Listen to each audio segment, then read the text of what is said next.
খালি পেটে রক্ত দিব, খালি পেটে রক্ত দিয়ে দেখব কত আছে আমার ডায়াবেটিস। আসসালামু আলাইকুম ভিউয়ার্স, আপনারা সবাই কেমন আছেন? আল্লাহর অশেষ রহমতে আমরা ভালো আছি। বিডি ইমনাতে আপনাদের স্বাগতম। আমি সকাল সকাল ডায়াবেটিস মাপা দিয়েই ব্লগটা শুরু করলাম।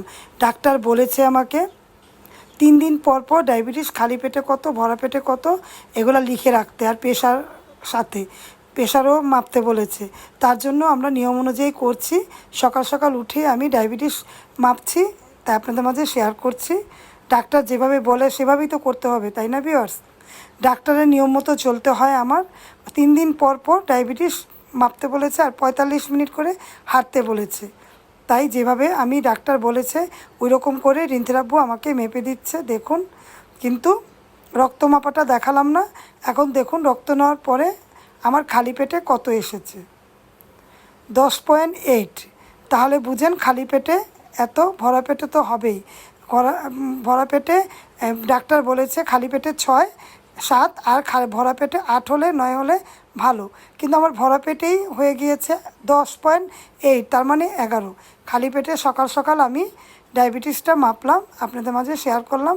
আর ইন্থেরাব্বু লিখে রাখলো, ডাক্তার বলেছে প্রতিদিন এভাবে করে 3 দিন পর পর করে লিখে রাখতে, যে কত হয়, বাড়ে কমে। আর লিলাগ্রিপ প্লাস আমি লিলাগ্রিপ 850 2 বেলা করে খাই। আর যদি বেশি হয় ডাক্তার এবার ইন্স্যুরেন্স দিবে বলেছে। এখন নিয়ম অনুযায়ী 1 মাস এরকম করে করতে হবে, 3 দিন পর পর। তারপরে ভিউয়ার্স, ডাক্তার বলেছে আল্লাহ কী দেয়, ওষুধের তো বাড়ানো যাবে না, কিন্তু ইন্স্যুরেন্স দিতে পারে। সুই দিতে অনেক কষ্ট। আমার রায়ান যখন পেটে ছিল তখন থেকে আমার এই ডায়াবেটিস, তখন তো অনেক বাড়তি ছিল, তখন আমার পেটে দিতে হতো, পেটের মধ্যে ইঞ্জেকশন দিতে হতো ডায়াবেটিসের জন্য। কে কে এরকম করে দিয়েছেন কমেন্ট করে জানাবেন। আর দেখুন ডায়াবেটিস তো বেশি হলো, এখন দেখেন প্রেশারটা কত। আমার একটা বেশি হলে একটা কম হয়। এটা আমার আজকে থেকে না, 3-4 বছর ধরে এরকম হয়, তাই আপনাদের মাঝে শেয়ার করছি।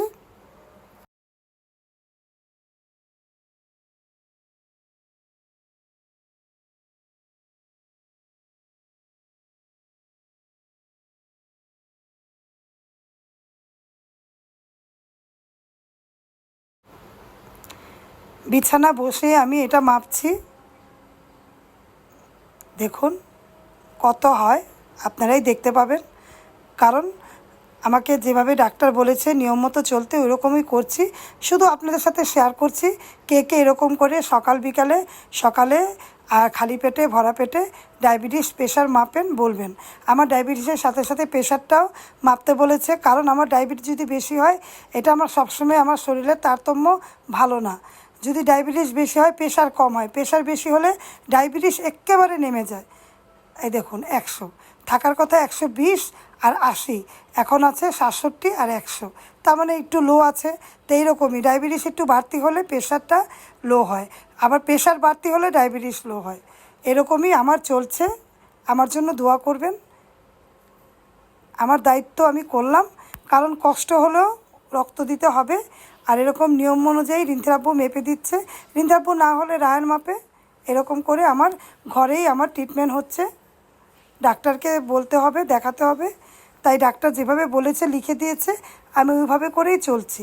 তাহলে ভিডিও দেখতে থাকেন, কেউ বোরিং হবেন না, বিরক্ত হবেন না। প্রতিদিনের রুটিনের মতোই আমি সব কিছু দেখাই, তাই মনে করলাম প্রেশার ডায়াবেটিসটাও দেখিয়ে দিই।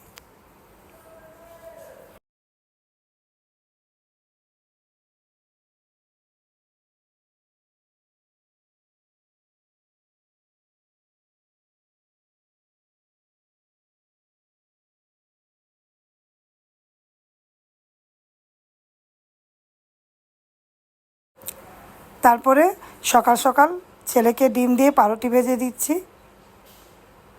ও ডিম দিয়ে পাউরুটি খাবে, পনির দিয়ে খেতে চেয়েছিল, পরে বলে কি মা ডিম দিয়েই খাবো।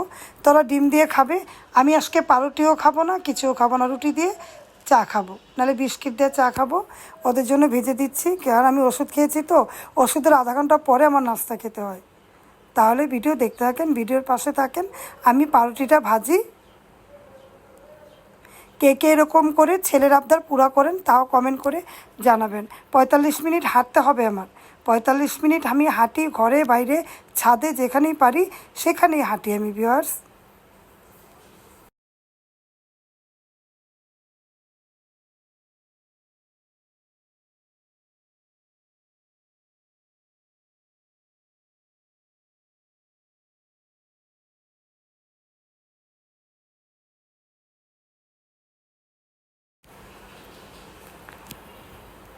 রিন্থির আব্বু আর রায়ানের জন্য ভাজছি, দেখুন মুচমুচে করে খাবে ওরা, এরকম করে ভাজছি। আর সাথে চা বসিয়ে দিয়েছি। চা এক চুলায় চা হচ্ছে আর এক চুলায় এই পাউরুটি ভাজছি, টোস্ট।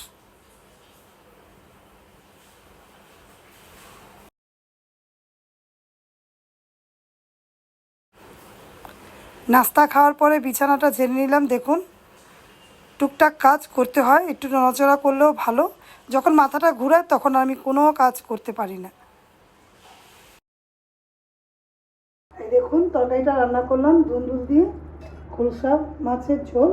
এই যে দেখুন আর দিয়েছি একটু আগে, এই দেখুন, দেখুন ডিমালা খুলসা রান্না হয়ে গিয়েছে, কমপ্লিট। ভিডিও ভালো লাগলে লাইক দিয়ে দেখবেন। এবং পাতলা পাতলা ঝোল খেলে ভালো শরীরের জন্য, আপনারাও খাবেন, আমাদের পাশে থাকবেন, তাহলে ভিডিও দেখতে থাকেন।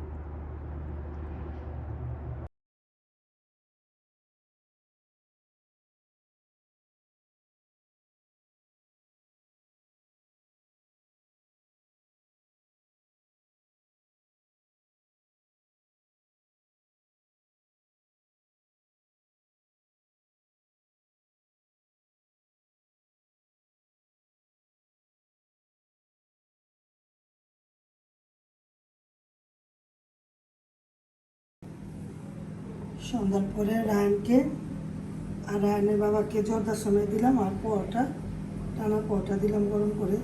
অনেক গরম করেছে, আমি কথা বলছি। সন্ধ্যার পরে রায়ানে এটা খেয়ে পড়তে বসবে। ভিডিও ভালো লাগলে অবশ্যই লাইক কমেন্ট দেবেন। আর যারা এতক্ষণ আমার ভিডিওটা দেখেছেন তাদেরকে অসংখ্য ধন্যবাদ, ভালোবাসা। তাহলে সামাই দিয়ে, জর্দা সামাই দিয়ে আমি ব্লগটা শেষ করলাম। তাহলে আল্লাহ হাফেজ, আসসালামু আলাইকুম।